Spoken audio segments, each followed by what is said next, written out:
ప్రభునేసుక్రీస్తు యొక్క నామములో ఉదయకాల సమయం ప్రతి ఒక్కరికి శుభములు సమాధానం కలుగును కాక.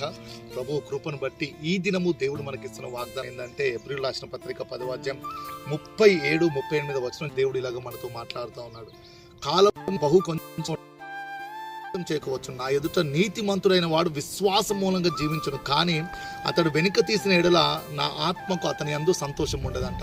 సో ప్రభువు నిన్ను విడిపించుటకు, ప్రభువు నిన్ను స్వస్థపరచుటకు, ప్రభువు నిన్ను విమోచించి బలపరిచి దేనికోసమైతే ఎదురు చూస్తున్నామో ఆ కార్యం చేయటకు ఆయన నీ పట్ల సంకల్పంగా నీ దగ్గర రాబోతున్నాడు. సో అద్భుతం పొందుకునే సమయంలో, స్వస్థత పొందుకునే సమయంలో, విడుదల పొందుకునే సమయంలో ఒకవేళ నువ్వు గనుక వెనుకకు తిరిగితే ఆయన ఆత్మకు నీ అందు సంతోషం ఉండని సెలవిస్తున్నాడు. సో కాబట్టి నువ్వు వెనుకకు తిరగకుండా విశ్వాసం మూలంగా ధైర్యంగా నిలబడి స్వస్థత పొందుదుగాక, విడుదల పొందుదుగాక, విమోచన పొందుదుగాక.